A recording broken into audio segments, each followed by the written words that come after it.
Dear viewers and subscribers, ডিম নিয়ে আলোচনার ধারাবাহিক ৫ পর্বের আজ পঞ্চম পর্ব। ইতিপূর্বে ডিমের গুরুত্বপূর্ণ 4টি টপিকস নিয়ে আলোচনা করেছি। যারা দেখতে পারেন নাই তারা ডিসক্রিপশনে দেওয়া লিঙ্ক থেকে দেখে নিতে পারেন। প্রিয় বন্ধুরা, হেলথ কেয়ার চ্যানেলের পক্ষ থেকে শুভেচ্ছা গ্রহণ করুন। আজকের বিষয় ডিমের ক্ষতিকারক দিক নিয়ে। ডিয়ার ভিউয়ার্স, ডিমের ক্ষতিকারক কিছু দিকও আমাদের জানা প্রয়োজন। আমরা জানি ডিম একটি পরিপূর্ণ পুষ্টিকর খাবার, যা শরীর ও স্বাস্থ্যের জন্য অতি উত্তম। কিন্তু পুষ্টিগুণে ভরপুর এই খাবার সঠিক ব্যবহার না করার কারণে স্বাস্থ্যের জন্য ক্ষতির কারণ হয়ে থাকে। যেমন এমন অনেকে আছেন যারা এই ভালো খাবারের পুষ্টি আরও ভালোভাবে পেতে হাফ বয়েল বা আধা সিদ্ধ করে খান। আবার কেউ কেউ বলকারক মনে করে ডিম সিদ্ধ না করে কাঁচাই খেয়ে থাকেন। তবে এটা ঠিক যে কাঁচা ডিম শরীরের জন্য কোনো উপকারী বিষয় তো নয়ই, বরং ক্ষতিকর।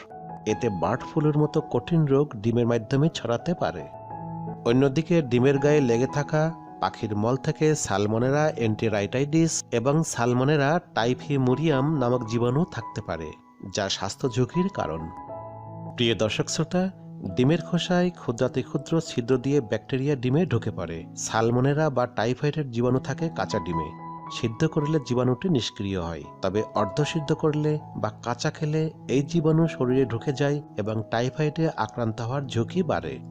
সালমনেরা ব্যাকটেরিয়া পেটের অসুখ তৈরি করতে পারে, বিশেষ করে বর্ষাকাল বা গরমের সময়। এছাড়া ডিমে যে ভিটামিন বি থাকে সেটা ডিম সিদ্ধ করলে সক্রিয় হয়। কাঁচা ডিম খেলে ভিটামিন বি কোনো কাজে আসে না, তাই ডিম কাঁচা বা অর্ধসিদ্ধ না খেয়ে চেষ্টা করুন সিদ্ধ ডিম খেতে।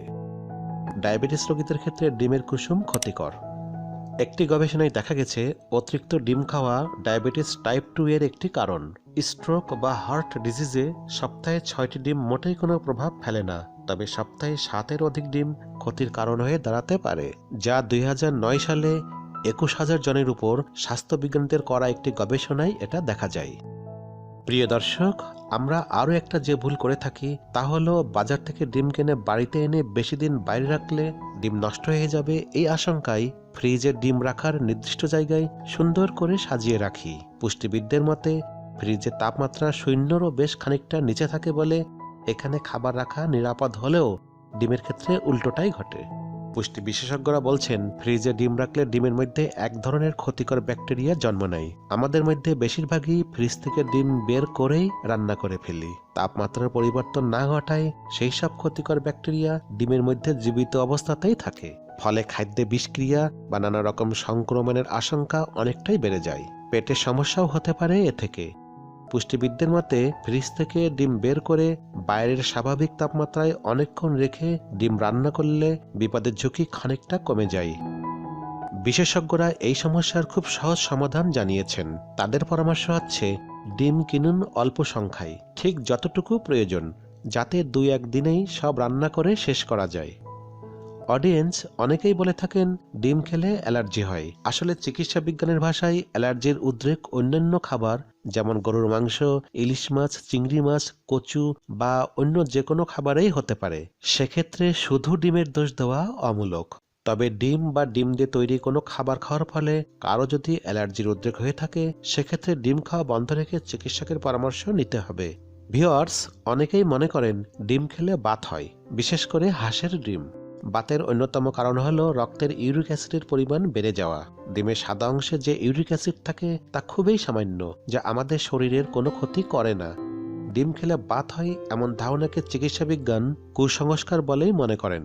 পুষ্টিবিজ্ঞানীরা বলে থাকেন ডিম হাঁস বা মুরগি যাই হোক না কেন তার সাথে বাতের কোনো সম্পর্ক নেই। তবে কারো যদি গেটে বাত থাকে সেক্ষেত্রে শুধু ডিম নয়, যে কোনো উচ্চ প্রোটিনযুক্ত খাবার না খাওয়াই ভালো। এই উচ্চ প্রোটিনযুক্ত খাবারের মধ্যে আছে মাছ, মাংস, ডিম ইত্যাদি। গেটে বাত হলে চিকিৎসকেরা ডিম খেতে বারণ করেন, কারণ ডিম খেলে রক্তে ইউরিক অ্যাসিডের পরিমাণ বেড়ে যায়। তাতে গেটে বাত সহ অন্যান্য উপসর্গ দেখা দেয়। সুতরাং সুস্থ ব্যক্তি বা যাদের বাতের সমস্যা নেই তাদের ডিম খেলে বাত হওয়ার কোনো ভয় নেই। এতক্ষণ আমার সাথে থাকার জন্য ধন্যবাদ। স্বাস্থ্য সচেতনতায় হেলথ কেয়ার চ্যানেলের পক্ষ থেকে সবার জন্য শুভকামনা রইল। ভালো থাকুন, সুস্থ থাকুন, আমাদের সাথেই থাকুন।